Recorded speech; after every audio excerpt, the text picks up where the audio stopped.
Bueno, y por otro lado, por fin el CENTE abrió la boca porque creo que yo pensé que ya ni existía el Sindicato Nacional, pero no, ayer el presidente del Consejo General del Sindicato Nacional de Trabajadores de la Educación destacó el compromiso del magisterio para apoyar las acciones de la reforma educativa en entidades como Oaxaca, Chiapas y Guerrero, donde se encuentran los índices educativos más bajos de toda la República. Consideró que los apoyos que reciben los niños y que mantienen indicadores educativos de mejor nivel en Aguascalientes, Colima y Nuevo León son los mismos que merecen los niños oaxaqueños, chiapanecos y guerrerenses, y estuvieron presentes en el reconocimiento que se hizo a los 1,000 niños de mejor promedio en la presidencia, en la residencia de Los Pinos. Gracias. Y por lo visto están dispuestos a apoyar totalmente al gobierno federal. Yo creo que aquí se aplica el viejo lema de cuando veas las barbas de tu vecino cortar, echa las tuyas a remojar. Ahora están muy seditas, ¿no? Sí, impulsaremos la reforma educativa.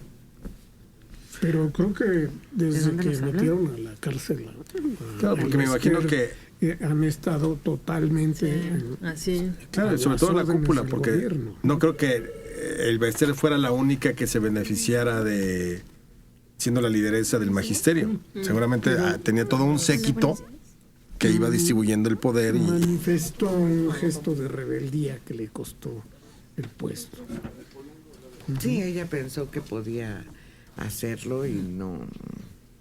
Y por otra parte, ya van a aplicar los exámenes para ingreso al servicio profesional en Chiapas. Ya están las condiciones y Chiapas destaca solo después del Distrito Federal como la entidad que registra mayor número de plazas concursadas.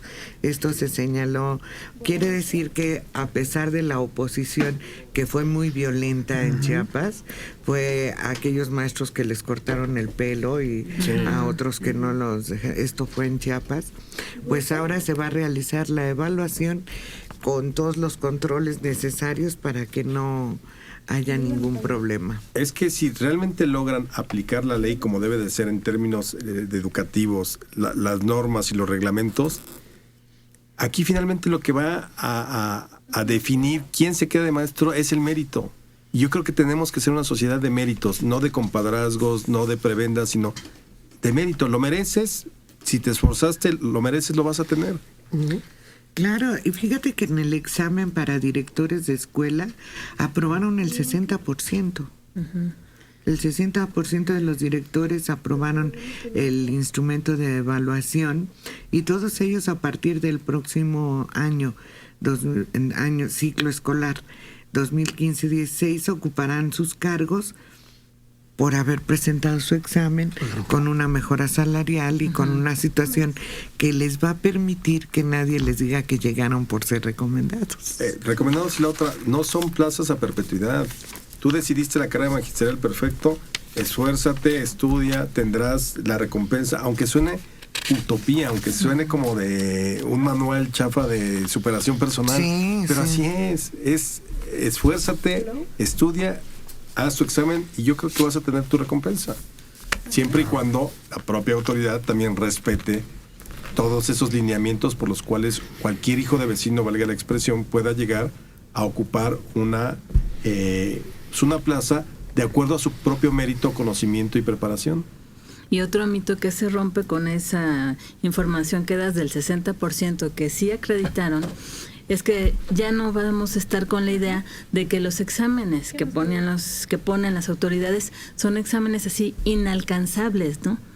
Que los maestros jamás iban a poder contestar y que no iban a poder ser candidatos, porque era algo que también se planteaba, que se manejaba, que iban a poner exámenes que no eran adecuados a la preparación que ya tenían los maestros y que nunca ibas a obtener una plaza por méritos propios, ¿no? Sí, también está el problema de restaurarles su autoridad, tanto al director de la escuela como a los propios maestros, ¿no? Que se ha visto muy mermada por tantos años de tolerancia y de corrección política, ¿no? Sí, en ocasiones el director, por el hecho de que todos los maestros sabían que era recomendado por una u otra, de una u otra forma, pues no tenía el respeto de sus maestros. En cambio, ahora las cosas van a cambiar. Desde el momento en que solo van a estar maestros que acrediten una evaluación y que acrediten sus conocimientos, desde ahí ya se va a tener otro tipo de escuelas, otro tipo de alumnos. Desde ahí va a cambiar todo. Porque yo en el servicio docente conocí maestros que llegaban a leer el periódico y ni siquiera leían un periódico que valiera la pena. A veces llegaban con el policía, como dices tú. Sí, es en serio. Sí, desgraciadamente había de todo en las escuelas. Es que estas cúpulas magisteriales, lo increíble es que se negaran al asunto del examen.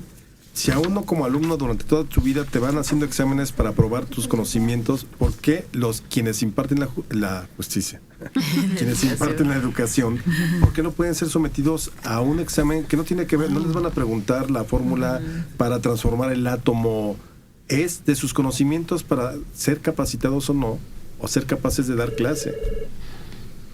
Así Sí, tiene que hacerse. Y eso se extiende a todas las carreras. Buenos días, ¿cuál es su nombre? María de los Ángeles Rodríguez Flores tiene 56 años, nos llama de Tlaxcala.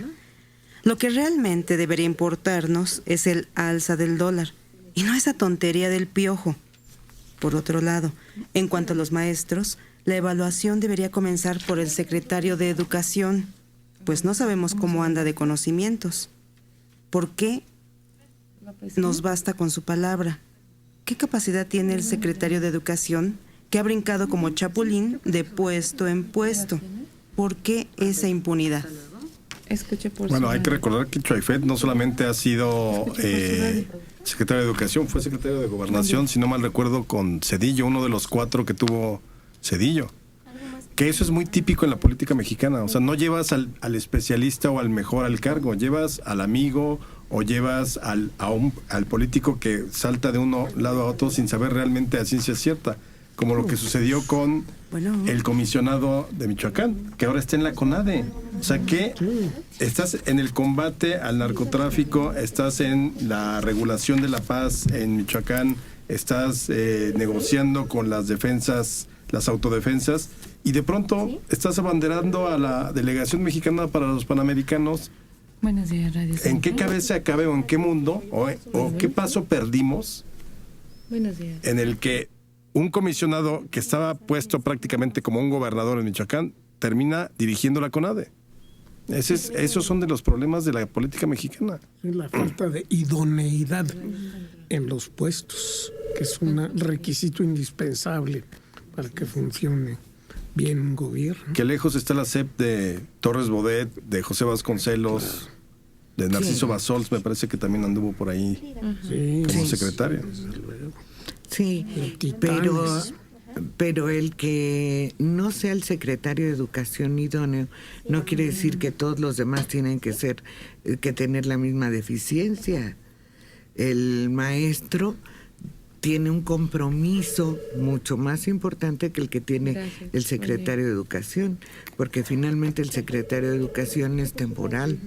Y además se rodea de gente que... No, claro, pero además, en este caso, evidentemente, Choifet fue puesto ahí para darle sus golpes, no sus golpes, sino para acabar con cierta política caciquil de los maestros. O sea, un golpe es contra la maestra, desde luego, y el otro ahorita con la sección 22, porque no es un asunto nada más de Gabino Cue. Si Gabino Cue no hubiera hecho absolutamente nada si no tuviera el respaldo absoluto de la federación. Entonces, Choifet está ahí no por sus dotes en el ámbito académico, de la cultura y de la educación, sino más bien porque es un político que sabe pegar. Exacto. Y sabe moverse en las aguas de esa turbulenta política mexicana construida por el sistema político priista. Y que para poder implantar la reforma se requería de una persona con esas cualidades. Claro. no lo podían hacer para alguien que no tuviera la experiencia en este tipo de movimientos y de acciones políticas. Absolutamente.